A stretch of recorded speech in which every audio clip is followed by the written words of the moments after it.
നമസ്തേ. നാം ഇന്നിവിടെ പരിശോധിക്കാൻ പോകുന്നത് ശ്വേതാശ്വതര ഉപനിഷത്ത് എന്നൊരു ഉപനിഷത്തിനെയാണ്. അത് ദശോപനിഷത്തുകളിൽപ്പെട്ട ഒന്നല്ല. ഞാനത് അഡീഷണലായിട്ട് എടുത്ത് പരിശോധിക്കുന്നു എന്നുള്ളതേ ഉള്ളൂ. മുഖ്യ ഉപനിഷത്തുകൾ ഈ 10 അതിൽ പെടാത്ത 11 ഉപനിഷത്തുകൾ നമ്മൾ പരിശോധിക്കുമെന്ന് ഞാൻ ആദ്യം തന്നെ പറഞ്ഞിട്ടുണ്ട്. അതിലെ ഈ മുഖ്യ ഉപനിഷത്തുകളിൽ പെടാത്ത ഒരു ഉപനിഷത്താണ് ശ്വേത അശ്വതര ഉപനിഷത്ത്. ഇതിപ്പോൾ ഇവിടെ നോക്കാൻ കാരണം ഇത് കൃഷ്ണയജുർവേദത്തിലെ ഒരു ഉപനിഷത്താണ്. നാം കൃഷ്ണയജുർവേദത്തിലെ 3 ഉപനിഷത്തുകളാണ് നോക്കുന്നത്, പഠിക്കുന്നത്. അതിൽ 2 കഴിഞ്ഞു, 3-മത്തെയാണത്. ശുക്ലയജുർവേദത്തിലെ 2 ഉപനിഷത്തുകൾ, മുഖ്യ ഉപനിഷത്തുകൾ 2 ഉള്ളൂ. അത് 2 നമ്മൾ കണ്ടു കഴിഞ്ഞു. അതായത് ബൃഹദാരണ്യ ഉപനിഷത്തും ഈശാവാസ്യ ഉപനിഷത്തും. ഇനിയിപ്പോൾ ഇവിടെ ഈ കൃഷ്ണയജുർവേദത്തിൽ 3 ഉപനിഷത്തുകളുണ്ട്. 3 ഉപനിഷത്തുകൾ എന്ന് പറഞ്ഞാൽ 2 മുഖ്യ ഉപനിഷത്തുകളിൽപ്പെട്ടതും 1 ഈ ശ്വേതാശ്വതരവും. 2 മുഖ്യ ഉപനിഷത്തുകൾ നാം പഠിച്ചിട്ടുള്ളതെന്ന് പറഞ്ഞു കഴിഞ്ഞാൽ ഒന്ന് കഠോപനിഷത്ത്, മറ്റൊന്ന് തൈത്തിരീയ ഉപനിഷത്ത്. അത് 2 കഴിഞ്ഞു. ഇപ്പം കൃഷ്ണയജുർവേദത്തിലെ അവസാനത്തെ ഒരു, അതായത് നാം പരിശോധിക്കുന്നതിൽ അവസാനത്തെ ഒരു ഉപനിഷത്താണ്, പ്രധാനപ്പെട്ട ഒരു ഉപനിഷത്താണ് ഈ ശ്വേത അശ്വതര ഉപനിഷത്ത്. ചില ആചാര്യന്മാർ ഇതിന് വ്യാഖ്യാനങ്ങൾ എഴുതിയിട്ടുമുണ്ട്. ഇതിൻ്റെ പ്രത്യേകത എന്ന് പറഞ്ഞു കഴിഞ്ഞാൽ മറ്റ് ഉപനിഷത്തുകളിൽ തറപ്പിച്ച് പറയാത്ത പല കാര്യങ്ങളും ഇതിനകത്ത് പറയുന്നുണ്ട്. അതുകൊണ്ടാണ് ഞാൻ ഈ ഉപനിഷത്ത് മറ്റ് 10 ഉപനിഷത്തുകൾക്കൊപ്പം പഠിക്കണമെന്ന് വിചാരിച്ചത്. അങ്ങനെയാണ് ഞാൻ ഇവിടെ അവതരിപ്പിക്കുന്നത്. ഇതിൻ്റെ ഒരു പഴക്കമായിട്ട് ആളുകൾ കണക്കാക്കിയിട്ടുള്ളത് BC 6-നും 5-നും, BC-യിൽ ക്രിസ്തുവിന് മുമ്പ് 6-ാം നൂറ്റാണ്ടിലോ അല്ലെങ്കിൽ 5-ാം നൂറ്റാണ്ടിലോ അതിനിടയ്ക്കുള്ള ഒരു കാലഘട്ടത്തിൽ ഉണ്ടായതാണെന്നാണ് പാശ്ചാത്യർ തന്നെ വിലയിരുത്തിയിട്ട്. പോൾ മുള്ളർ ഒർട്ടീഗ അങ്ങനെ 2 പേര് ചേർന്ന് ഒരു വിലയിരുത്തലാണിത്. ഇതൊക്കെ ഒരു ഊഹക്കണക്കിന് പറയുന്നതാണ്. ഇതൊന്നും സത്യമായിരിക്കണമെന്നില്ല, അതായത് കൃത്യമായിരിക്കണമെന്നില്ല. അതാണ് നമ്മളിതിൽ നിന്ന് മനസ്സിലാക്കേണ്ടത്. ഇതിനുള്ളതെന്ന് പറഞ്ഞാൽ ഇത് ഇങ്ങനൊരു ഉപനിഷത്ത് അന്നത്തേക്ക് രൂപവൽക്കരിക്കണമെങ്കിൽ, ഈ രൂപത്തിലാക്കണമെന്നുണ്ടെങ്കിൽ അതിനു മുമ്പേ ഇതിനുള്ള വലിയ ചിന്തകൾ നടന്നിട്ടുണ്ടാവണം. പല ആചാര്യന്മാരുടെ കൈമറിഞ്ഞ് വന്ന് ഇത് ശ്വേതാശ്വതരൻ എന്നൊരു മുനിയാണ് ഇത് അവതരിപ്പിച്ചിരിക്കുന്നതെന്നാണ് പറയുന്നത്. അതിനെക്കുറിച്ച് കൃത്യമായ വിവരങ്ങൾ നമുക്ക് ലഭ്യമല്ല. അറിഞ്ഞുകൂടാത്തൊരു കാര്യം ഞാൻ പറയുന്നതുമില്ല. ഇനി ഇതിൻ്റെ പ്രാധാന്യം ഞാൻ പറഞ്ഞു. ഇത് മറ്റു ഉപനിഷത്തുകളിൽ പറയാത്ത ചില കാര്യങ്ങൾ ഉറപ്പിച്ചു പറയുന്നു, തറപ്പിച്ചു പറയുന്നു എന്നുള്ളതാണ്.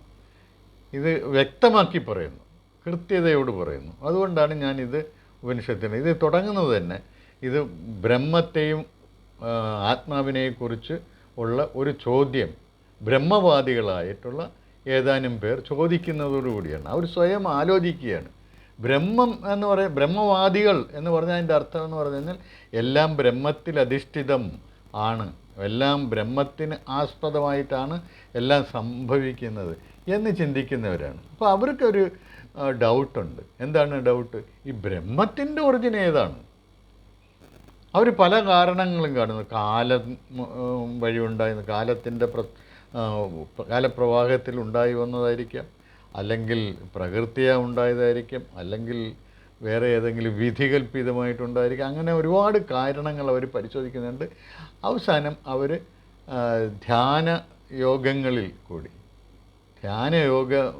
യോഗത്തിൽ കൂടി അവർ മനസ്സിലാക്കുന്നു ഇതിനെല്ലാം പരമമായ കാരണമായിട്ട് നിൽക്കുന്നത് ആത്മാവാണ്. അതായത് ആത്മാവിൽ നിന്നാണ് ഈ ബ്രഹ്മം ഉണ്ടായി വന്നിട്ടുള്ളത് എന്ന് അവർ കണ്ടെത്തുന്നു. അതാണ് ആദ്യത്തെ ഒരു അധ്യായത്തിൽ പറയുന്ന 6 അധ്യായങ്ങളാണ് ഈ ഉപനിഷത്തിനുള്ളത്. അതിൽ നാം ഇവിടെ കാണാൻ പോകുന്നതെന്ന് പറഞ്ഞാൽ വളരെ പ്രധാനപ്പെട്ട മന്ത്രങ്ങളെടുത്ത് ചൂണ്ടിക്കാണിക്കുക, അതായത് പ്രസക്തമായിട്ടുള്ള നമ്മൾ പഠിച്ചു വരുന്ന ആത്മീയ തത്വങ്ങൾക്ക് അനുരൂപമായിട്ടുള്ളത്, അല്ലെങ്കിൽ ആ അനുരൂപതയിൽ പ്രസക്തമായിട്ടുള്ളത് ഉള്ള മന്ത്രങ്ങളാണ് നാം ഇവിടെ പരിശോധിക്കുന്നത്. അതിൽ ഈ ഒരു പ്രധാന കാര്യമെന്ന് പറഞ്ഞു കഴിഞ്ഞാൽ ഇത് ആത്മാവിൽ നിന്നാണ് ബ്രഹ്മം ഉണ്ടായിട്ടുള്ളത്. അത് ഇനിയും തുടർന്ന് പല മന്ത്രങ്ങളിലും ഇത് ആവർത്തിക്കുന്നുമുണ്ട്. പിന്നെ ഈ ആത്മാവ് എങ്ങനെയാണ് ഈ എല്ലാ ജീവികളിലും നിലനിൽക്കുന്നത് അതിനെക്കുറിച്ച് പറയുന്നുണ്ട്. അതിനു മുമ്പ് ഇത് ഈ ബ്രഹ്മം എന്ന് പറയുന്നത്, അല്ലെങ്കിൽ ഇവിടെ കാണുന്നതെല്ലാം രണ്ട്, അതായത് ദ്വന്ദ്വങ്ങൾ ചേർന്നാണ്. ഒന്ന് അക്ഷരവും ഒന്ന് ക്ഷരവുമായിട്ടുള്ളതാണ്, അതായത് നശിക്കുന്നതും നശിക്കാത്തതുമായിട്ടുള്ളതാണ്. ഇത് നമ്മൾ ബ്രഹ്മത്തിൻ്റെ സത്യം എന്നുള്ളതിൻ്റെ ഡെഫിനിഷനെക്കുറിച്ച് ചാന്തോക്യോപനിഷത്തെ 8:3-4 പറഞ്ഞതായിട്ട് നാം കണ്ടതാണ്. അത് തന്നെ വേറൊരു രീതിയിൽ ഇവിടെ പറയുന്നുള്ളതേ ഉള്ളൂ. ക്ഷരവും അക്ഷരവും ചേർന്നതാണ് ഈ പ്രപഞ്ചത്തിലുള്ള സകലതും. ഇത് തന്നെ ഗീതയിലും പറയുന്നുണ്ട്. ക്ഷേത്രജ്ഞ വിഭാഗയോഗം എന്ന 13-ാം അധ്യായത്തിൽ ഇത് തന്നെയാണ് വിഷയം. അപ്പം ഈ ക്ഷരവും അക്ഷരവുമായിട്ടുള്ള അങ്ങനെ ദ്വന്ദ്വങ്ങളടങ്ങിയിട്ടുള്ള ഈ പ്രപഞ്ചത്തിലെ സകലതിൻ്റെയും ഈശനായിട്ടുള്ളത് ആത്മാവാണ് എന്നാണ്. ഇത് രണ്ടിനെയും നിയന്ത്രിക്കുന്നത്, അല്ലെങ്കിൽ ഈ രണ്ടിൻ്റെയും നിയന്താവായിട്ടുള്ളത് ആത്മാവ് തന്നെയാണ്. എന്ന് വെച്ചാൽ ആത്മാവിൽ നിന്നാണ് ഇത് രണ്ടും, ക്ഷരമായിട്ടുള്ളതും വന്നിട്ടുണ്ട്, അക്ഷരമായിട്ടുള്ളതുമുണ്ട്. ക്ഷരമായിട്ടുള്ളതെന്ന് പറഞ്ഞാൽ അത് ഭൗതിക വസ്തുക്കളാണ്, ഭൗതിക ഊർജമാണ്. ഭൗതിക ഊർജം 0 അവസ്ഥയിലാണ് ആത്മാവിൽ നിലനിന്നിരുന്നത് എന്ന് നാം മറ്റു ഉപനിഷത്തുകൾ പഠിച്ചപ്പോൾ പരാമർശിക്കുകയുണ്ടായി. അത് ഈ തരുണത്തിൽ ഓർക്കുന്നതും നല്ലതാണ്. അതായത് ഈ ഭൗതിക ശാസ്ത്രജ്ഞന്മാർ തന്നെ പറയുന്നത് ഈ പ്രപഞ്ചത്തിലെ എല്ലാ ഭൗതിക ഊർജങ്ങളുടെയും മൊത്തം അളവെന്ന് പറയുന്നത് 0 അപ്പോൾ അങ്ങനെ ആ 0 അവസ്ഥയിലാണ് അഭൗതികമായിട്ടുള്ള ആത്മാവിൽ ഇത് അടങ്ങിയിട്ടുള്ളത്. അപ്പോൾ അതിൽ നിന്ന് തന്നെയാണ്, ആത്മാവിൽ നിന്ന് തന്നെയാണ് ക്ഷരമായിട്ടുള്ളത് ഇത് രൂപപ്പെട്ട് വരുന്നത് എന്നുള്ളതാണ് അതിൻ്റെ സൂചന. അതാണ് 1:8 മന്ത്രത്തിൽ ഇവിടെ പറയുന്നത്. സംയുക്തമേതത് ക്ഷരം അക്ഷരം ച വ്യക്ത അവ്യക്തം ഭരതേ വിശ്വമീശ. വ്യക്തവും അവ്യക്തവുമായിട്ടുള്ള, അതാണ് ദ്വന്ദ്വങ്ങളാണ്. ഒരെണ്ണം വ്യക്തമാണെങ്കിൽ ഒരെണ്ണം അവ്യക്തമാണ്, ഒരെണ്ണം അക്ഷരമാണെങ്കിൽ മറ്റേത് ക്ഷരമാണ്. ഇങ്ങനെ രണ്ടിനെയും ഭരിക്കുന്നത് ഈശനാണ്. ഈ വിശ്വം ഈ ദ്വന്ദ്വങ്ങളടങ്ങിയ വിശ്വത്തെ ഭരിക്കുന്നത് ഈശനാണ്. ഈശൻ എന്ന് പറഞ്ഞു കഴിഞ്ഞാൽ ആത്മാവാണ്. ഇതാണ് ഇതിനകത്ത് പറയുന്നത്. ഇനി ആത്മാവ് എങ്ങനെയാണ് ഈ വസ്തുക്കളിൽ അടങ്ങിയിട്ടുള്ളത് എന്ന് വ്യക്തമാക്കുന്ന 2 മന്ത്രങ്ങൾ ഇതിനകത്തുണ്ട്. 1:15 1:16. അത് അവസാനത്തെ, ഈ അധ്യായത്തിലെ അവസാനത്തെ 2 മന്ത്രങ്ങളാണ്. അതായത് തിലത്തിൽ എള്ളിൽ എണ്ണ എങ്ങനെ ഇരിക്കുന്നു, അതുപോലെ തന്നെ തൈരിൽ വെണ്ണ എങ്ങനെ ഇരിക്കുന്നു, സ്രോതസ്സുകളിൽ വെള്ളം എങ്ങനെ ഇരിക്കുന്നു, അത് അല്ലെങ്കിൽ അരണിയിൽ അഗ്നി എങ്ങനെ ഇരിക്കുന്നു, അതുപോലെയാണ്. എന്നുവെച്ചാൽ ഇതൊന്നും പ്രത്യക്ഷമായിട്ട് കാണാൻ പറ്റത്തില്ല, പക്ഷെ അതിനകത്ത് അതുണ്ട്. അന്വേഷിച്ച് അല്ലെങ്കിൽ കടഞ്ഞ് ചെന്ന് കഴിഞ്ഞാൽ നമ്മൾ അതിലെത്തും. തിലം എന്ന് പറഞ്ഞാൽ എള്ളിൽ എള്ള് കണ്ടു കഴിഞ്ഞാൽ നമുക്ക് എണ്ണ അറിയാൻ പറ്റത്തില്ല. അതുപോലെ തൈരിൽ വെണ്ണ, അതും കടഞ്ഞ് ചെന്നാൽ കാണാൻ പറ്റും. അതുപോലെ സ്രോതസ്സ്, അതായത് ഉറവയിൽ എങ്ങനെയാണ് വെള്ളം ഇരിക്കുന്നത്. ഉറവയിൽ കുത്തുമ്പം വെള്ളം വരും, അത്രയേ ഉള്ളൂ. ഉറവയിൽ അങ്ങനെ വെള്ളം ഉണ്ടെന്നുള്ളതൊന്നും നമുക്ക് അറിഞ്ഞുകൂടാ. അതുപോലെ തന്നെ അരണികൾ, 2 അരണികൾ കൂട്ടി ഉരച്ചു കഴിഞ്ഞാൽ തീ ഉണ്ടാകും. ഈ തീ എവിടെ ഇരിക്കുമായിരുന്നു അത് നമുക്ക് അറിഞ്ഞുകൂടാ. അതൊക്കെ അതായത് പ്രത്യക്ഷത്തിൽ നമുക്കതിനെ അറിയാൻ പറ്റത്തില്ല. അതുപോലെയാണ് ആത്മാവ് എല്ലാ ജീവികളിലും വസിക്കുന്നത്, അല്ലെങ്കിൽ സ്ഥിതി ചെയ്യുന്നത്. ആത്മാവിനെ പ്രത്യക്ഷത്തിൽ നമുക്ക് അറിയാൻ പറ്റത്തില്ല, കാണാൻ പറ്റത്തില്ല. ഇത് തന്നെ മറ്റു ഉപനിഷത്തുകളിലും നമ്മൾ കണ്ടിട്ടുള്ളതാണ്. പ്രത്യക്ഷത്തിൽ നമ്മുടെ പഞ്ചേന്ദ്രിയങ്ങൾ കൊണ്ടൊന്നും ഇതിനെ ദർശിക്കാൻ കാണാൻ അറിയാൻ പറ്റത്തില്ല എന്നുള്ളത് നമ്മൾ മറ്റു ഉപനിഷത്തുകളിലും കണ്ടതാണ്. ഇതുവരെ പഠിച്ച ഉപനിഷത്തുകളിൽ തന്നെ കണ്ടതാണ്. കഠോപനിഷത്തിലും കണ്ടു, അതുപോലെ തന്നെ ബൃഹദാരണ്യ ഉപനിഷത്തിലും കണ്ടു. ഇത് നമുക്ക് ബൃഹദാരണ്യ ഉപനിഷത്ത് ആദ്യം തന്നെ പറയുന്നുണ്ട് ഇതിൻ്റെ ഈ ഇമ്പാക്റ്റുകളെ നമുക്കറിയാൻ പറ്റത്തുള്ളൂ. അത് ഞാൻ നേരത്തെ ചൂണ്ടിക്കാണിച്ചു. ഇമ്പാക്റ്റ് ഇപ്പം കറണ്ടിനെ നമുക്കറിയാൻ പറ്റത്തില്ല. പക്ഷേ നമ്മൾ കൈ അങ്ങോട്ട് കൊടുത്തു കഴിഞ്ഞാൽ കറണ്ട് അടിക്കും, അല്ലെങ്കിൽ അത് ബൾബിലേക്ക് വരുമ്പോൾ വെളിച്ചമായി മാറുന്നു, ഫാനിലേക്ക് വരുമ്പോൾ അത് കറങ്ങും. അപ്പോൾ അങ്ങനെ നമുക്കറിയാം കറണ്ട് ഉണ്ടെന്നുള്ളത്, അതുപോലെ ഇലക്ട്രിസിറ്റി ഉണ്ടെന്നുള്ളത് അങ്ങനെ അറിയാം. അതുപോലെയാണ് ഇതും എന്നത്. ഈ ഇങ്ങനെയുള്ള സർവ്വവ്യാപിയായിട്ടുള്ള ആ ഈശ്വരനായ ആത്മാവിനെ അറിഞ്ഞാൽ നമ്മൾ അമരത്വത്തെ പ്രാപിക്കും എന്ന് പറഞ്ഞുകൊണ്ട് ഈ 1-ാം അധ്യായം അവസാനിക്കുകയാണ്. അങ്ങനെ പ്രാപിക്കുന്നതിനുള്ള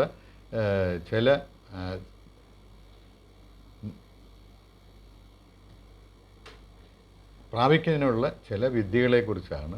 വിദ്യകളെന്ന് പറഞ്ഞു കഴിഞ്ഞാൽ അനുഷ്ഠാനങ്ങളെക്കുറിച്ചാണ് അടുത്ത 2-ാം അധ്യായത്തിൽ പറയുന്നത്.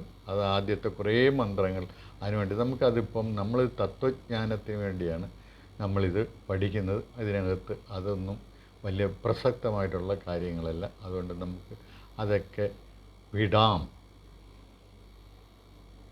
ഇനി മൂന്നാമത്തെ ചില പ്രധാനപ്പെട്ട മന്ത്രങ്ങളുണ്ട്.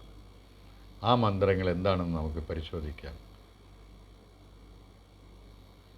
ദേവന്മാരുടെ എല്ലാം പ്രഭവം ഈ ആത്മാവാണ് എന്ന് ഇതിനകത്ത് 3-4 മന്ത്രങ്ങളിൽ പറയുന്നു. ബ്രഹ്മാവിൻ്റെ ഹിരണ്യഗർഭൻ, ബ്രഹ്മാവിൻ്റെ സൃഷ്ടാവും ഈ ഇത് ആത്മാവാകുന്നു. ഇതാണ് ദേവന്മാരുടെ എല്ലാം ഒറിജിൻ എന്ന് പറയുന്നത്. അത് എവിടെ നിന്നാണ് ഈ ദേവന്മാരെല്ലാം വന്നത്? അവയെല്ലാം ഈ ആത്മാവിൽ നിന്ന് ഉത്ഭവിച്ചു വന്നതാണ്. അതും ഇതിനകത്ത് ഇങ്ങനെ പറയുന്നുണ്ട്. അല്ലാതെ ദേവന്മാർക്ക് പ്രത്യേകിച്ച് ശക്തിയൊന്നുമില്ല, ആത്മശക്തി മാത്രമാണ് അവയ്ക്കുമുള്ളത്. ആത്മാവിൻ്റെ ചില അംശങ്ങളുടെ ഒരു കേന്ദ്രീകൃത രൂപമാണ് ദേവന്മാരും അവരുടെ ശക്തിയും എന്ന് നാം മനസ്സിലാക്കണം. അത് ഞാൻ നേരത്തെ ഇപ്പം നമ്മൾ അങ്ങനെ സങ്കല്പിക്കുകയാണ്. വിദ്യാദേവതയാണ് സരസ്വതി എന്ന് പറഞ്ഞു കഴിഞ്ഞാൽ ആത്മശക്തിയുടെ അതായത് ജ്ഞാനം എന്ന സത്തയുടെ ഒരു പ്രതിരൂപമായിട്ട് നാം കാണുന്നതാണ് സരസ്വതി ദേവി. അതുകൊണ്ടാണ് നാം സരസ്വതി ദേവിയെ വിദ്യയ്ക്ക് വേണ്ടി പൂജിക്കുന്നതും അങ്ങോട്ട് പ്രാർത്ഥന നടത്തുന്നതുമൊക്കെ. അത് നമ്മുടെ ഈ ഒരു ധാരണയ്ക്കനുസരിച്ചുള്ളതാണ്. നമ്മൾ ഇതെല്ലാം എവിടെ നിന്നാണോ വരുന്നത് അത് ആത്മാവിൽ നിന്ന് തന്നെയാണ് വരുന്നത് എന്നാണ് ഇതിനകത്ത്. ഇനി 3, 9, 3, 10 2 മന്ത്രങ്ങളുണ്ട്. ഇത് മന്ത്രങ്ങൾ നമ്മൾ മനസ്സിലാക്കണം. യസ്മാത് പരം ന അപരമസ്തി കിഞ്ചിത് യസ്മാന്ന അണീയോ ന ജായോസ്തി കിഞ്ചിത് വൃക്ഷൈവ സ്തബ്ധോ. അങ്ങനെ പറയുന്നുണ്ട്. ഇതിനേക്കാൾ വലുതായിട്ടൊന്നുമില്ല, ഇതിനേക്കാൾ ചെറുതായിട്ടൊന്നുമില്ല. ഇത് ഏറ്റവും സൂക്ഷ്മമാണ്. അതുപോലെ തന്നെ ഏറ്റവും ബൃഹത്തായതിൽ വെച്ച് ഏറ്റവും ബൃഹത്താണ്. ഇതാണ് ഇതിനകത്ത് പറയുന്നത്. അതിനെ അറിയുന്നവർ ദുഃഖങ്ങളെ ഉപേക്ഷിക്കും എന്നുള്ളതാണ്. ഇനി ഇതിനകത്ത് പറയുന്നത് പറഞ്ഞാൽ പുരുഷ സൂക്തം, അതായത് ഋഗ്വേദത്തിലെ ഒരു സൂക്തമാണ്. വളരെ പ്രധാനപ്പെട്ട ഒരു സൂക്തമാണ് പുരുഷ സൂക്തവും. അതുപോലെ തന്നെ വേറൊന്നുണ്ട്, നാസദീയ സൂക്തം, പുരുഷ സൂക്തം. ഇത് രണ്ടുമാണ് ഒരു വാസ്തവത്തിൽ അത് രണ്ടും പ്രത്യേകം നിൽക്കേണ്ട സൂക്തങ്ങളാണ്. കാരണം ബാക്കി എല്ലാ സൂക്തങ്ങളും ഏതെങ്കിലും ഒരു ദേവനോടുള്ള പ്രാർത്ഥനയാണ്. നാസദീയ സൂക്തവും പുരുഷ സൂക്തം എന്ന് പറയുന്നത് അങ്ങനെ ഒരു പ്രാർത്ഥനയുടെ ഗണത്തിൽ നമുക്ക് പെടുത്താൻ പറ്റത്തില്ല. പുരുഷ സൂക്തം പുരുഷനെക്കുറിച്ച് തന്നെയാണ് പറയുന്നത്. പുരുഷൻ എങ്ങനെ ഈ ലോകത്ത് അവതരിച്ചിരിക്കുന്നു, അല്ലെങ്കിൽ കാണപ്പെടുന്നു, അല്ലെങ്കിൽ നമുക്ക് പുരുഷനെ എങ്ങനെയാണ് ഈ ലോകത്ത് കാണാൻ പറ്റുന്നത്, അനുഭവിക്കാൻ പറ്റുന്നത്, അതാണ് പുരുഷ സൂക്തത്തിൽ പറയുന്നത്. അവർ തത്വചിന്താപരമായി വളരെ പ്രാധാന്യമുള്ള ഒരു സൂക്തമാണ് പുരുഷ സൂക്തം. അതുപോലെ തന്നെ ലോകത്തിൻ്റെ ഉത്ഭവത്തെക്കുറിച്ച് പറയുന്നതാണ് നാസദീയ സൂക്തം. അസതാണോ സത്താണോ ആദ്യം ഉണ്ടായത് എന്നൊക്കെ തുടങ്ങി ആ ലോകത്തിൻ്റെ ആദ്യ അവസ്ഥയെ പറഞ്ഞിട്ട് പിന്നെ ഓരോന്നും ഉണ്ടായതിനെക്കുറിച്ച് ഉണ്ടായി വന്ന് ഈ പ്രപഞ്ചമായതിനെക്കുറിച്ച് വിശദീകരിക്കുന്ന ഒരു സൂക്തമാണ് നാസദീയ സൂക്തം. പഠിക്കേണ്ടതാണ്. നാസദീയ സൂക്തത്തിൽ വളരെ ഇത് രണ്ടിലും പുരുഷ സൂക്തത്തിലാണെങ്കിൽ 14-15 മന്ത്രങ്ങളേ ഉള്ളൂ. നാസദീയ സൂക്തത്തിൽ 8-9 മന്ത്രങ്ങളേ ഉള്ളൂ. 7 മന്ത്രങ്ങളാണെന്നാണ് എൻ്റെ ഓർമ്മ. അത് ഞാൻ അതിനെക്കുറിച്ച് ഒരു ലേഖനം എഴുതി പ്രസിദ്ധിച്ചിട്ടുണ്ട്. ആ ഒരു ഓർമ്മയിൽ വെച്ച് പറയുന്നതാണ്. ഇപ്പോൾ അതിനെക്കുറിച്ച് പറയുന്നില്ല. ഇനി അതാണ് ഇവിടെ പറയുന്നത്. സഹസ്രശീർഷ പുരുഷ സഹസ്രാക്ഷക സഹസ്രപാത് സഭൂമിം വിശ്വതോ വൃത്വ അത്യധിഷ്ഠ ദശാങ്കുലം. ഇത് പുരുഷ സൂക്തത്തിലെ 1-ാമത്തെ മന്ത്രമാണ്.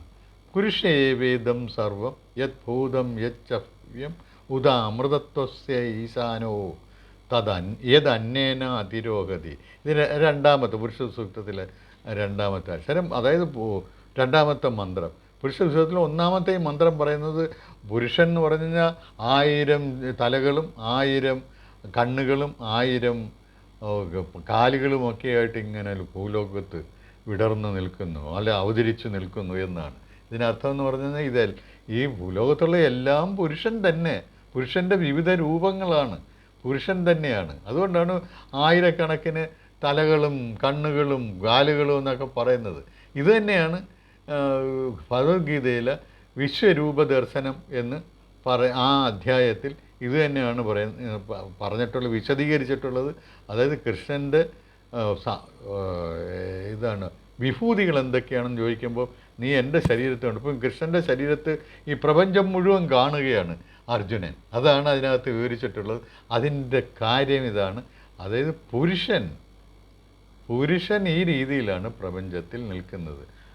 എണ്ണിയാലൊടുങ്ങാത്ത വ്യക്തികളായിട്ട് അങ്ങനെ പുരുഷൻ നിൽക്കുന്നു. അതുകൊണ്ടാണ് അതിനെ ദ്യോതിപ്പിക്കാൻ വേണ്ടിയാണ് സഹസ്രശീർഷവും സഹസ്ര തലകളും സഹസ്രാക്ഷവും കണ്ണുകളും പാദങ്ങളും ഒക്കെ ആയിട്ട് നിൽക്കുന്നതായിട്ട് പറയുന്നത്. പുരുഷേവേദം സർവം യത് ഭൂതം യച്ച ഭവ്യം.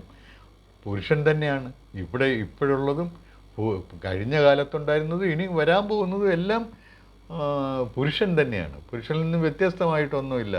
അതിൽ തന്നെ അമൃതത്വത്തിൻ്റെ ഈശാനം, അതായത് ഈ പുരുഷനാണ് നമ്മൾ നേരത്തെ കണ്ടു.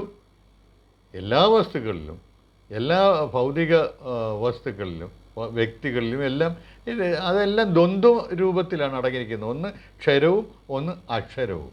അക്ഷരമായതിൻ്റെ അതിനെ ഭരിക്കുന്ന, അല്ലെങ്കിൽ അത് പുരുഷൻ്റെ അംശമാണ് എന്നാണ് ഇവിടെ 2-ാമത്തെ പുരുഷ സൂക്തം മന്ത്രത്തിൽ പറയുന്നത്. പിന്നെ ഗീതയിൽ തന്നെ 13 ഒക്കെ എടുത്ത് ചേർത്തിരിക്കുന്ന മന്ത്രം ഇതിനകത്തു നിന്ന് സർവ്വത പാണിപാദം, എല്ലായിടത്തും പാണിയും പാദവും ഒക്കെ ആയിട്ട് സർവ്വതോ അക്ഷി ശിരോമുഖം, അതൊക്കെ പറഞ്ഞിട്ട് ഇത് ഗീതയിലെ 13 മന്ത്രമാണ്. സർവ്വത ശ്രുതിമത് ലോകേ സർവമാവൃത്യ തിഷ്ഠതി. എല്ലായിടത്തും ചെവിയും എല്ലാം ഉണ്ട്, അതെല്ലാം ലോകം മുഴുവൻ ആവരണം ചെയ്ത് നിൽക്കുകയാണ്. ആര്? പുരുഷൻ. പുരുഷൻ എന്ന് പറഞ്ഞാൽ ആത്മാവ്. ഇനി അടുത്തതും ഗീതയിലെ 13-14 ശ്ലോകം തന്നെയാണ്. സർവേന്ദ്രിയ ഗുണാഭാസം സർവേന്ദ്രിയ വിവർജിതം സർവസ്യ പ്രഭുമീശാൻ. ആ ഒരു വരി മാത്രമേ ഉള്ളൂ ഗീതയിൽ നിന്നെടുത്തിട്ടുള്ളൂ.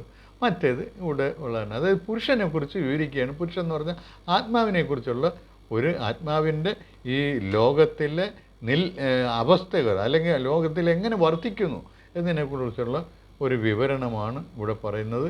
3:19 പറയുന്നു ഈ ആത്മാവിന് കൈകളോ കാലുകളോ ഒന്നും ഇല്ലെന്നും പ്രത്യേകം പിന്നെ എടുത്തു പറയുന്നുണ്ട്. അതായത് മറ്റേതൊക്കെ ഒരു ആലങ്കാരികമായിട്ടുള്ള ഒരു വർണ്ണനയാണ്, അല്ലാതെ അത് യഥാർത്ഥത്തിലുള്ളതല്ല. പുരുഷൻ ഇതൊന്നും ഇല്ല. ഇനി 4-ാം അധ്യായം എന്ന് പറഞ്ഞു കഴിഞ്ഞാൽ അതിൽ പ്രധാനപ്പെട്ട ഒരു മന്ത്രമുള്ളതെന്ന് പറഞ്ഞു കഴിഞ്ഞാൽ മായ എന്താണ്, പ്രകൃതി എന്താണ്, ഈ മഹേശ്വരനായ ആത്മാവെന്താണ്, അതിനെക്കുറിച്ചുള്ള ഇത് മൂന്നും തമ്മിലുള്ളൊരു ബന്ധത്തെ ഡിഫൈൻ ചെയ്യുന്ന മന്ത്രമാണ് 4-10 മന്ത്രം. അതായത് മായാം തു പ്രകൃതിം വിദ്യാത് മായിനം തു മഹേശ്വരം തസ്യ അവയവഭൂതൈസ്തു വ്യാപ്തം സർവമിതം ജഗത്. എന്താണ് അതിൻ്റെ അർത്ഥം? മായാം തു പ്രകൃതിം വിദ്യാത്. മായയെ പ്രകൃതി എന്ന് തന്നെ അറിയുക. മായയും പ്രകൃതി ഒന്നാണെന്ന്. അതാണ് ഈ മന്ത്രം പറയുന്നത്. മായാം തു പ്രകൃതിം വിദ്യാത് മായിനം തു മഹേശ്വരം. തസ്യ അവയവഭൂതൈസ്തു. മായിനം, ഇതിനെയൊക്കെ ഈ മായാജാലം കാണിക്കുന്ന ആളാരാണ്? അത് മഹേശ്വരൻ. മഹേശ്വരൻ എന്ന് പറഞ്ഞാൽ ആത്മാവാണ്. തസ്യ അവയവഭൂതൈസ്തു. ആത്മാവിൻ്റെ ശരീരങ്ങളായ ഭൂതങ്ങളെ കൊണ്ട് ഈ പ്രപഞ്ചം, ഈ ലോകം വ്യാപ്തമായിരിക്കുന്നു. ഇപ്പോൾ ഈ ലോകത്ത് കാണുന്നതെല്ലാം ആത്മാവിൻ്റെ ശരീരങ്ങളായ ഭൂതങ്ങളാണ്. അതായത് ഈ ലോകത്തെ എല്ലാ ഭൂതങ്ങളും, എല്ലാ വസ്തുക്കളും, എല്ലാ ജീവികളും എല്ലാം ആത്മാവിൻ്റെ ശരീരങ്ങളാണെന്ന് പറയാം. ആത്മാവിന് സ്വന്തമായി ശരീരമില്ല എന്നുള്ളത് കൂടി നാം മനസ്സിലാക്കണം. പക്ഷേ ഇതെല്ലാം കണക്കാക്കപ്പെടുന്നത് ശരീരമില്ലെങ്കിലും ഇതൊക്കെയാണ്, ഈ ബാക്കിയുള്ള ശരീരങ്ങളിലൂടെയാണ് അദ്ദേഹം ആത്മാവ് സ്വയം പ്രകടിപ്പിക്കുന്നത്. അതുകൊണ്ടാണ് ശരീരം ആത്മാവിൻ്റെ ശരീരങ്ങളാണ് എന്ന് പറയാൻ കഴിയും. മായാം തു പ്രകൃതിം വിധ, വളരെ പ്രധാനപ്പെട്ട ഒരു മന്ത്രമാണ്. മായാം തു പ്രകൃതിം വിധ. എന്താണ് ഈ മായയും പ്രകൃതി ഒന്നാണെന്ന് പറയാൻ കഴിയുന്നത്? മായ എന്ന് പറയുന്നത് ആത്മാവിന് പല വിവിധങ്ങളായി സ്വയം പ്രകടിപ്പിക്കാനുള്ള ശക്തിയാണ് മായ എന്ന് പറയുന്നത്. അതിനുള്ള ഉപാധിയാണ് പ്രകൃതി. ഉപാധി എന്ന് പറഞ്ഞു കഴിഞ്ഞാൽ അത് എന്തുപയോഗിച്ച് പ്രകടിപ്പിക്കും അതാണ്. അതായത് ഭൗതിക ഊർജമാണ് വാസ്തവത്തിൽ പ്രകൃതി എന്ന് പറയുന്നത്. മായ എന്ന് പറയുന്നത് ആ ഭൗതിക ഊർജം ഉപയോഗിച്ച് രൂപങ്ങളെ അവതരിപ്പിക്കുന്നതിനുള്ള ശക്തിയാണ്. അതാണ് മായാമത്തിൽ പ്രതി. രണ്ടും ഒന്ന് തന്നെ. ആ ഒരേ ശക്തിയുടെ രണ്ട് ഭാവങ്ങളാണത്. അത് ശക്തിയായിട്ടും ഉപാധിയായിട്ടും അത് പ്രവർത്തിക്കുന്നു. അതാണ് മായാം തു പ്രകൃതിം വിദ്യാത്.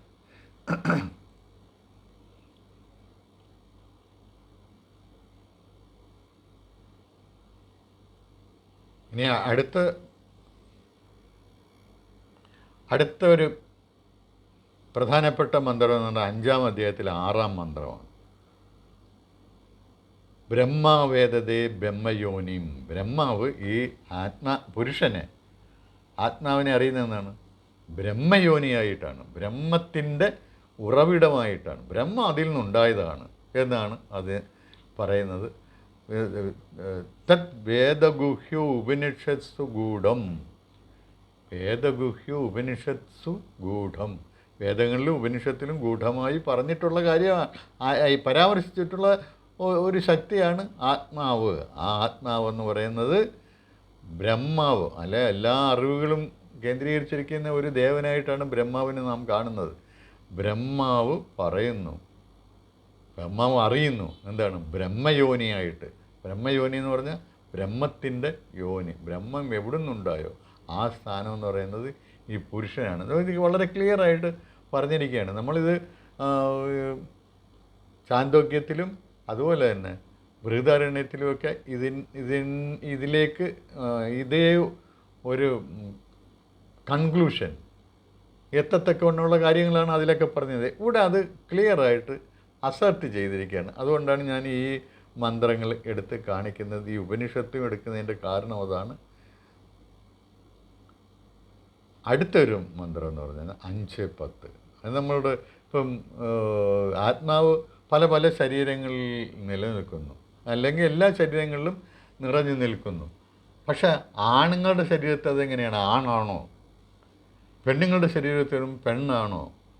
അത് പെണ്ണും ആണും അല്ലാത്ത രൂപങ്ങളുടെ ശരീരത്തിലുമ്പോൾ അത് അങ്ങ് നപുംസകമാണോ എന്ന ചോദ്യങ്ങളൊക്കെ പലരും ഉന്നയിക്കാറുണ്ട്. പ്രത്യേകിച്ച് യുക്തിവാദികളൊക്കെ ഉന്നയിക്കാറുണ്ട്. അതിന് ക്ലിയറായിട്ടുള്ള ഉത്തരം ഇവിടെ കൊടുക്കും. നൈവ സ്ത്രീ ന പുമാൻ ഏഷ. സ്ത്രീയും പുരുഷനും ഒന്നുമല്ല. ന ചൈവായം നപുംസക.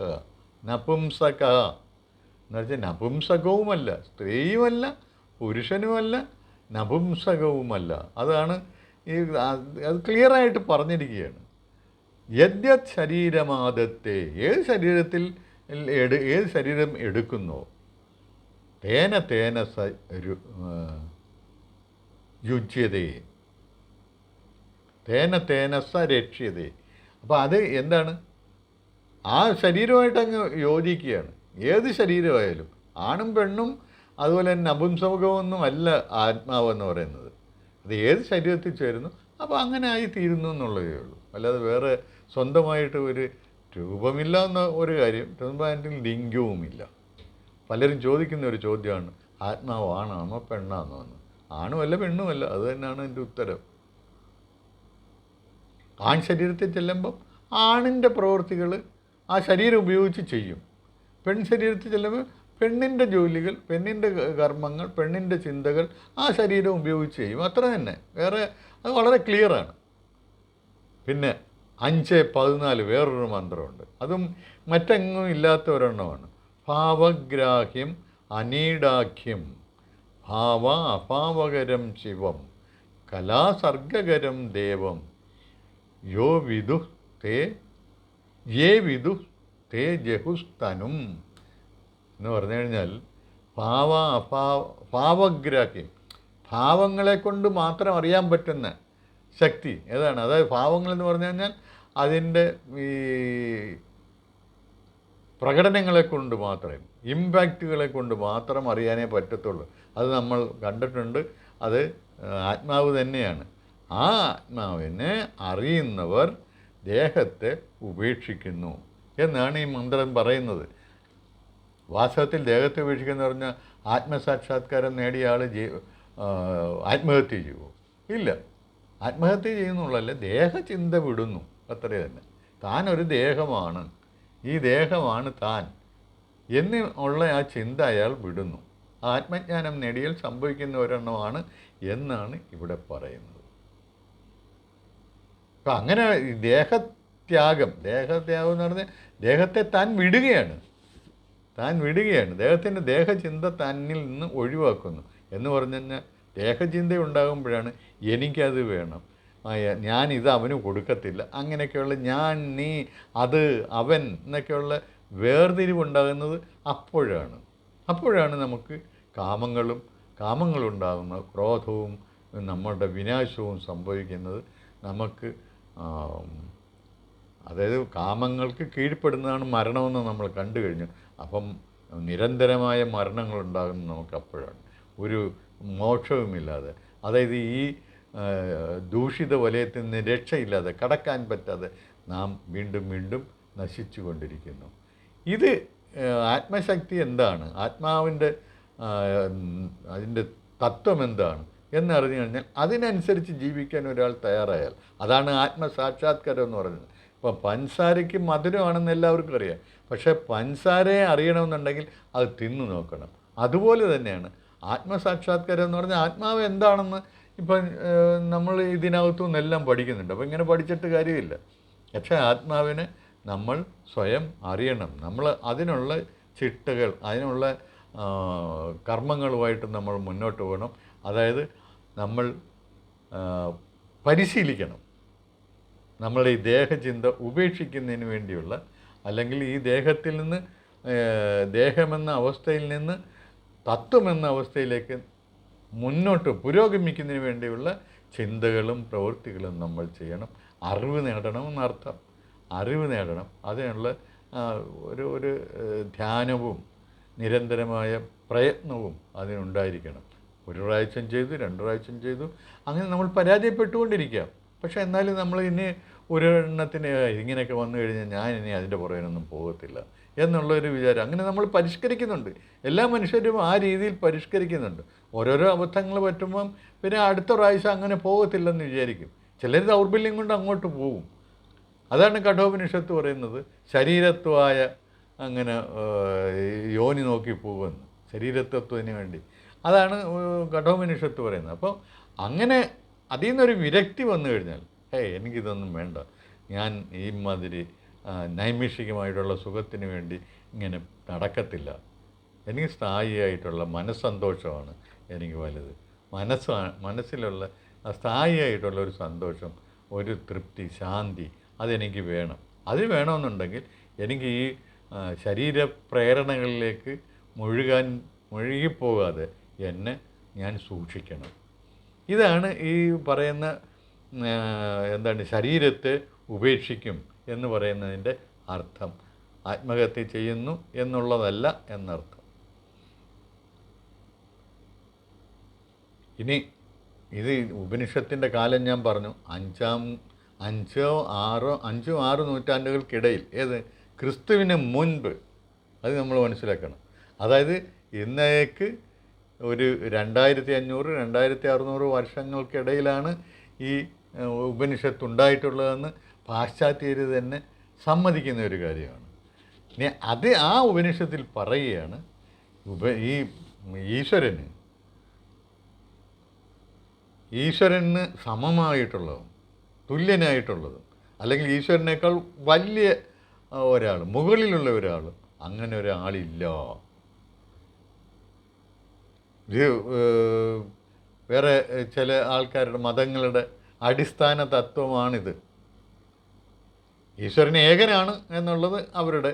ഇനി ആ ഈശ്വരന് സമനായിട്ട് ആരുമില്ല, ഈശ്വരനേക്കാൾ വലിയ ആരുമില്ല എന്നാണ് അവരുടെ അടിസ്ഥാന വിശ്വാസം.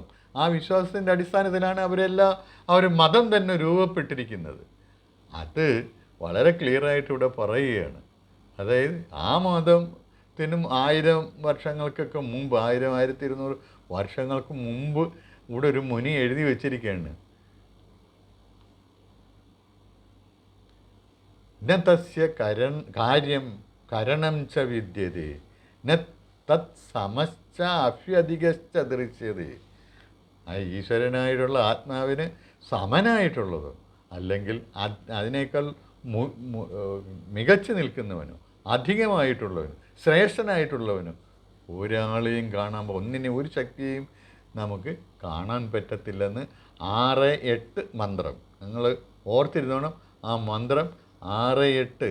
അതായത് ഈശ്വരൻ ഒരാളേ ഉള്ളൂ. ആ ഈശ്വരന് അതീതനായിട്ട് വേറൊരു ശക്തിയില്ല, ഈശ്വരന് സമനായിട്ടും വേറൊരു ശക്തിയില്ല എന്ന് ആദ്യം കണ്ടുപിടിച്ച് ലോകത്തിന് വിളംബരം ചെയ്തു കൊടുത്തത് ഭാരതീയരാണ്. ഭാരതീയരായ ഋഷിമാരാണ് എന്നുള്ളത് നാം വളരെ ഉച്ചത്തിൽ വിളിച്ചു പറയേണ്ട കാര്യമാണ്. നമ്മളെ സ്വയം സ്ഥാപിക്കേണ്ട ഒരു കാര്യമാണ് അത്. നമ്മൾ ഇങ്ങനെയുള്ള ആൾക്കാരാണ്, വെറുതെ കുറേ അന്ധവിശ്വാസങ്ങളുടെ ഫാണ്ടക്കെട്ടുകളുമായി മുന്നേറുന്നവരല്ല. തത്വചിന്തയാണ്, യുക്തിചിന്തയാണ് ഹിന്ദുമതത്തിൻ്റെ അടിസ്ഥാനമെന്ന് നാം സ്വന്തം ചിന്തകൾ കൊണ്ട് സ്ഥാപിച്ചെടുക്കണം, അറിവ് കൊണ്ട് സ്ഥാപിച്ചെടുക്കണം. അതിനാണ് ഈ ഉപനിഷത്തുകളൊക്കെ പഠിക്കണമെന്ന് പറയുന്നത്. അല്ല വെറുതെ പഠിക്കാനല്ല. ഇത് പഠിച്ചാൽ എന്തെങ്കിലും മോക്ഷം തനിയെ ആരെങ്കിലും അവിടെ ഇരുന്ന് തരുമെന്നുള്ളതല്ല. അങ്ങനെ ആരും ഒന്നും തരുന്നില്ല. അതുകൊണ്ട് നമ്മൾ മനസ്സിലാക്കണം. ഗീതയിൽ തന്നെ പറയുന്നുണ്ട്, എനിക്ക് ഈ കർമ്മഫലം കൊടുക്കൽ പരിപാടിയൊന്നും എനിക്കില്ല എന്ന്. ഇതിനകത്ത് 5, 14, 15 ശ്ലോകങ്ങളിൽ അതാണ് പറയുന്നത്.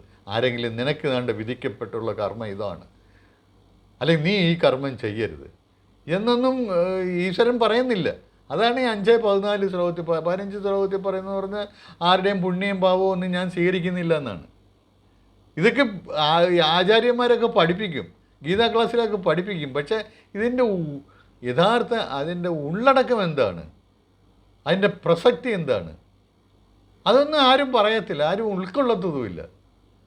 എന്നാലും പിന്നെയും നമ്മൾ പോയി കൃഷ്ണൻ്റെ കൈകളിങ്ങനെയാണ്, കാലിങ്ങനെയാണ്, വയറിങ്ങനെയാണ് എന്നൊക്കെ പറഞ്ഞ് നമ്മൾ പാട്ട് പാടി അതൊരു വ്യവസായമാണ്, ഭക്തി വ്യവസായമാണ് നമ്മളുടെ രാജ്യത്ത് അല്ലെങ്കിൽ നമ്മുടെ നാട്ടിൽ നടക്കുന്ന അതാണ്. അതൊക്കെ ഉപേക്ഷിക്കുക, തത്വം പഠിക്കുക.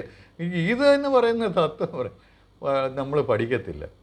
അപ്പം ഗീത പറയുന്നതെന്ന് പറഞ്ഞു കഴിഞ്ഞാൽ ഞാൻ ആർക്കും കർമ്മങ്ങളൊന്നും വീതിച്ചു കൊടുത്തിട്ടില്ല. ഇനി ഏതെങ്കിലും കർമ്മം ചെയ്തെന്നും പറഞ്ഞാൽ ഞാൻ അതിൻ്റെ കർമ്മഫലമൊന്നും യോജിപ്പിച്ച് കൊടുക്കുന്നത് ഞാൻ ആർക്കും അങ്ങനെയൊന്നും കൊടുക്കുന്നില്ല. അതുപോലെ ആരുടെയും പുണ്യവും എനിക്ക് വേണ്ട, ആരുടെയും പാപത്തെക്കുറിച്ചും ഞാൻ നോക്കില്ല. എല്ലാം അവരവർ തന്നെ ആ സ്വഭാവസ്തു പ്രവർത്തതയെ അങ്ങനെ ഈ പ്രപഞ്ചത്തിൽ ഞാൻ എങ്ങനെയാണോ എന്നെ തന്നെ അവതരിപ്പിച്ചിരിക്കുന്നത് അതിലെ തത്വങ്ങൾക്കനുസരിച്ചാണ് എല്ലാം നടക്കുന്നത്. അല്ലാതെ വേറെ പുതിയ തത്വങ്ങളൊന്നുമില്ല. അത് ദൈവം ഇതിനകത്ത് വീണ്ടും ഇടപെട്ട് വേറെ പുതിയ ആർക്കെങ്കിലും പ്രത്യേകിച്ച് എന്നോട് വലിയ ഭക്തിയുള്ളവന് എന്നാൽ പിന്നെ അവനിരിക്കട്ടെ എന്ന് പറഞ്ഞൊന്നും ആർക്കും ഒന്നും കൊടുക്കുന്നില്ല. അത് നമ്മൾ മനസ്സിലാക്കണം.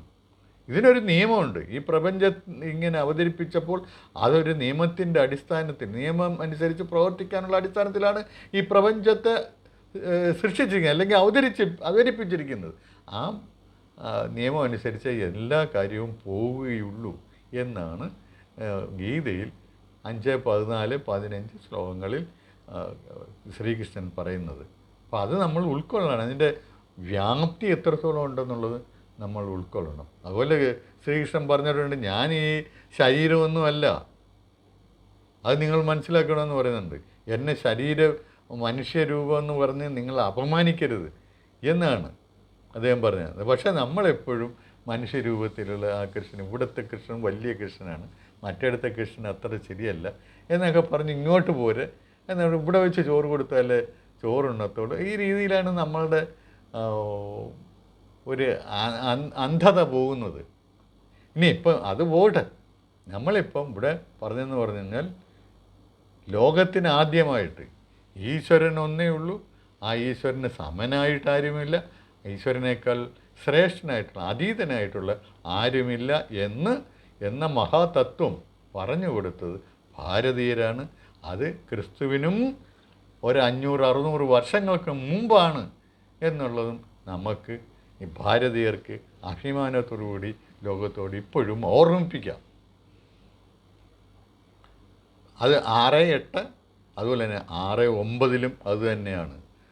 ഇന്നത്തസ്യ കശ്ചിത് പതിരസ്തി ലോകേ, അദ്ദേഹത്തിൻ്റെ നാഥനായിട്ട് വേറെ ആരുമൊന്നുമില്ല, അദ്ദേഹം തന്നെയാണ് പരമമായ നാഥൻ. നേയിഷിത, അത് നിയന്ത്രിക്കുന്നതും ആരുമില്ല. നൈവച്ച തസ്യ ലിംഗം, അദ്ദേഹത്തിന് ബിംബങ്ങളൊന്നുമില്ല, ബിംബങ്ങളിലെ രൂപങ്ങളില്ല. അത് നമ്മൾ മനസ്സിലാക്കണം. നമ്മളോട് ഈ വാദിക്കാൻ വരുന്നവർ ചോദിക്കും, നിങ്ങൾക്ക് ഒരുപാട് രൂപങ്ങളില്ലേ, നിങ്ങൾ എന്തിനാണ് കല്ലിനെ വെച്ച് പൂജിക്കുന്നത്? അതൊക്കെ വേറെ, അതിനൊക്കെ വേറെ ന്യായമുണ്ട്. ഈ നൈവച്ച തസ്യ ലിംഗം, എനിക്കൊരു അതായത് ആ ശക്തിക്ക്, ആത്മശക്തിക്ക്, നമ്മുടെ ഈശ്വര ശക്തിക്ക് പ്രത്യേകിച്ചൊരു ബിംബമൊന്നുമില്ല എന്നാണ് ഇവിടെ പറയുന്നത്. പിന്നെ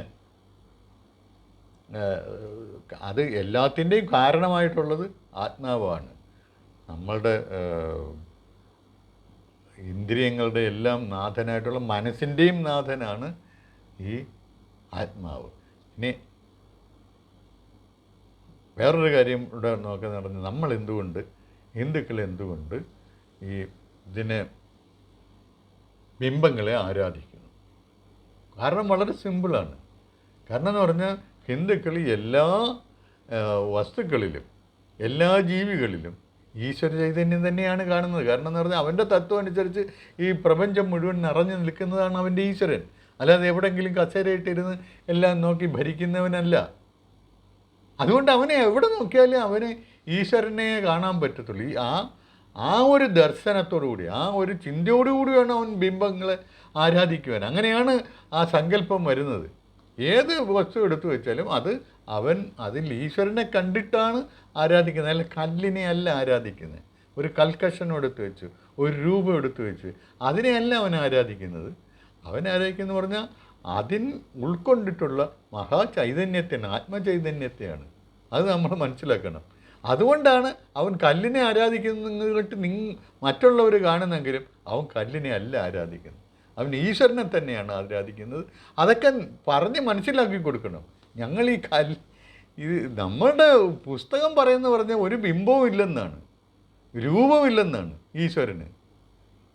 ഈശ്വരന് സമനായിട്ട് ആരും ഇല്ലെന്നാണ്. അപ്പോൾ അങ്ങനെ ഒരുപാട് ഈശ്വരന്മാരൊന്നുമില്ല, ഒറ്റ ഈശ്വരനേ ഉള്ളൂ. അതിനി വരുന്നുണ്ട്. അടുത്ത 6, 11 മന്ത്രം നോക്കുക.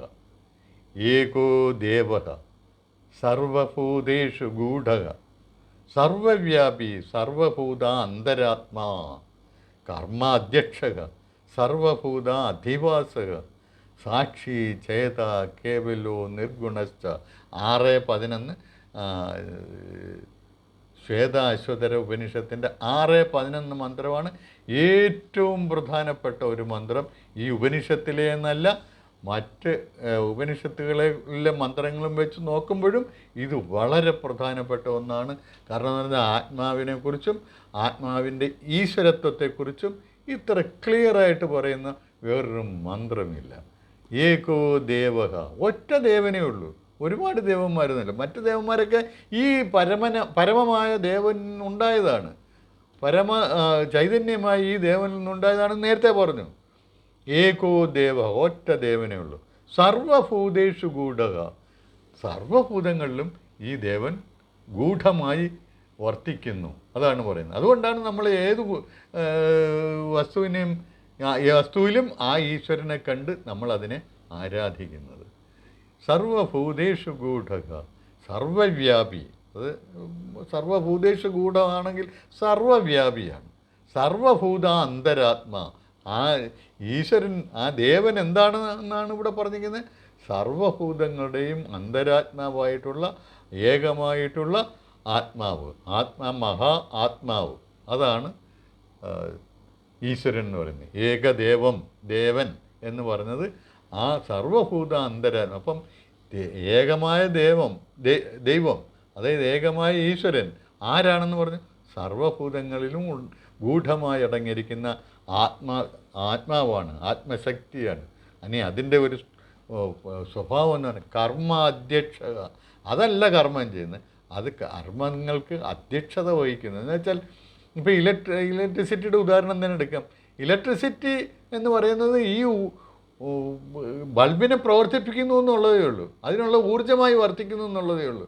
നമ്മളാണ് തീരുമാനിക്കുന്നത് അത് കത്തണോ വേണ്ട എന്നുള്ളത്, അല്ലെങ്കിൽ ഫാൻ പ്രവർത്തിക്കണോ വേണ്ട എന്ന് തീരുമാനിക്കുന്നത് നമ്മളാണ്. അപ്പോൾ അത് നമ്മളുടെ അക്കൗണ്ടിലെ ആ പ്രവൃത്തി വരുള്ളൂ. പക്ഷെ അതിന് ഊർജം നൽകുന്നതെന്ന് മാത്രം, ആ ഒരു കാര്യം മാത്രമേ. അതുകൊണ്ടാണ് കർമ്മ അധ്യക്ഷൻ, നേരിട്ട് കർമ്മത്തിൽ പങ്കെടുക്കുന്നില്ല എന്നർത്ഥം. കർമ്മ അധ്യക്ഷക, സർവഭൂത അധിവാസക, സർവഭൂതങ്ങളും വാസത്തിൽ നിലനിൽക്കുന്നത് അതിൽ തന്നെയാണ്. അതാണ് സർവഭൂത അധിവാസ. അല്ല അത് ഈ ഭൂതങ്ങളിൽ നിലനിൽക്കല്ല, ഭൂതങ്ങൾ അതിലാണ് നിലനിൽക്കുന്നത്. അതായത് എല്ലാത്തിലും ബൃഹത്തായിട്ടുള്ളതാണ്, സ്ഥൂലമായിട്ടുള്ളതാണ് ആത്മാവെന്ന് നേരത്തെ പറഞ്ഞു കഴിഞ്ഞു. അത് തന്നെയാണ് ഇവിടെ സാക്ഷി. അതുകൊണ്ട് എല്ലാത്തിനും സാക്ഷിയായിട്ടുള്ള എല്ലാ കാര്യങ്ങളും അറിയുന്നത്. അപ്പോൾ എല്ലാത്തിലും ഗൂഢമായിട്ടിരിക്കുന്നതുകൊണ്ട് എല്ലാത്തിൻ്റെയും സാക്ഷിയും ആണ് ആത്മാവ്. ഈശ്വരനെല്ലാം കാണുന്നുണ്ടെന്നുള്ളതാണ് എല്ലാ മതക്കാരും പറയുന്നത്. ഈശ്വരനെല്ലാം കാണുന്നുണ്ട്. കാരണം എന്ന് പറഞ്ഞാൽ ഈശ്വരനെ എല്ലാ ജീവികളിലും എല്ലാ വസ്തുക്കളിലും ആന്തരികമായിട്ട് ഗൂഢമായിട്ട് അടങ്ങിയിട്ടുണ്ട്. അതുകൊണ്ട് അത് സാക്ഷിയുമാണ്, ചൈതന്യമാണ്, ചിത്താണ്, കേവലോ എന്ന് വെച്ചാൽ വേറെ കലർപ്പൊന്നുമില്ല, അത് മാത്രമേ ഉള്ളൂ. നിർഗുണശ്ച, ത്രിഗുണങ്ങളൊന്നും അതിനെ ബാധിച്ചിട്ടില്ല. എന്ന് വെച്ചാൽ ഭൗതിക അംശങ്ങളൊന്നും അതിനകത്തില്ല. എത്ര ക്ലിയർ ആണെന്ന് ആലോചിച്ച് നോക്കണം. എന്താണ് ഒരു എക്സോസ്റ്റീവ് ഡെഫിനിഷനാണ്. ഏകോ ദേവഃ സർവഭൂതേഷു ഗൂഢക, സർവവ്യാപി, സർവഭൂത അന്തരാത്മാ, കർമാധ്യക്ഷക, സർവഭൂത അധിവാസക, സാക്ഷി ചേത കേവലോ നിർഗുണശ്ച. ഇതാണ് 6:11 മന്ത്രം, ശ്വേത അശ്വതര ഉപനിഷത്തിലെ 6:11 മന്ത്രം. ഇതൊക്കെ മനസ്സിലാക്കി വെക്കണം. എന്തിന്? ഈ ഹിന്ദുമതത്തിനെതിരായിട്ട് വരുന്ന വിമർശനങ്ങളെ നേരിടാൻ ഇതെല്ലാം നമുക്ക് അറിഞ്ഞിരിക്കണം.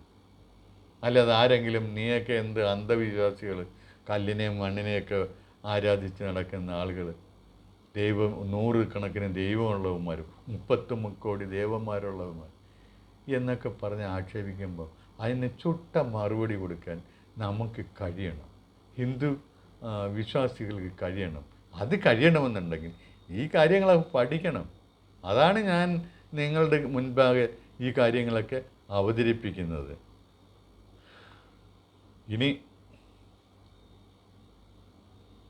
വേറൊരു പ്രധാനപ്പെട്ട കാര്യം എന്ന് പറഞ്ഞാൽ, ഈ ഈശ്വരനെ അറിയാതെ, അത് ഈശ്വരനെ സാക്ഷാത്കരിക്കാതെ ആർക്കും ദുഃഖത്തിൻ്റെ അവസാനം ഉണ്ടാകത്തില്ല.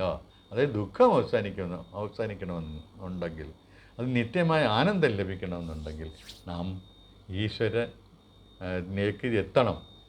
അതായത് നമ്മൾ ഈ ഭൗതിക ശരീരത്തിൻ്റെ പ്രലോഭനങ്ങളിൽ പെടാതെ ഉള്ളിലേക്ക് പോയി ഈശ്വരത്വത്തിൽ നമ്മൾ അമരണം. അങ്ങനെയാണെങ്കിൽ നമുക്ക് ഈ ശരീര പ്രോക്തമായിട്ടുള്ള ശരീരത്തിൻ്റെ പ്രവർത്തനം മൂലമായിട്ടുള്ള ദുഃഖങ്ങളെ നമുക്ക് അകറ്റി നിർത്താൻ പറ്റുകയുള്ളൂ.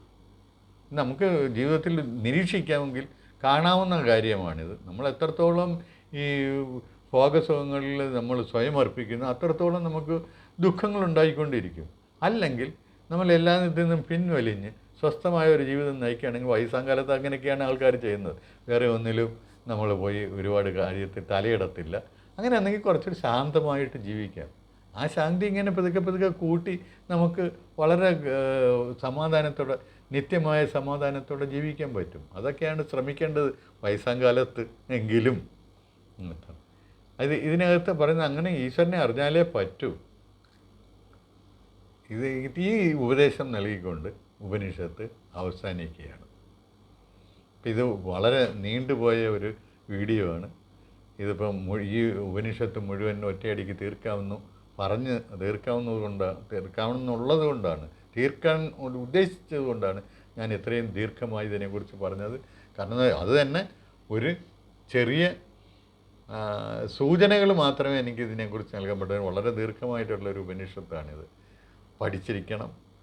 അതിന് ഞാൻ നേരത്തെ പറയുന്ന പോലെ ഇത് ഞാൻ എൻ്റെ ഒരു പുസ്തകമുണ്ട്, അതിൻ്റെ ലിങ്ക് ഞാൻ കൊടുക്കാം. ഇതൊരു പുസ്തകത്തെ വിൽക്കുന്നതിനുള്ള ഒരു ഉപാധിയല്ല, ജനങ്ങളെ ഉദ്ബോധിപ്പിക്കുന്നതിനുള്ള ഒരു പരിശ്രമമാണ് ഞാൻ നടത്തുന്നത്. ആ കൂട്ടത്തിൽ വിശദമായിട്ട് അറിയാൻ ഉദ്ദേശിക്കുന്നവർക്ക് ഒരു ഗൈഡ്, അത് മാത്രമാണ് ഞാൻ ഈ പുസ്തകത്തിൻ്റെ കാര്യം പറയുന്നത് കൊണ്ട് ഉദ്ദേശിക്കുന്നത്. നന്ദി, നമസ്കാരം.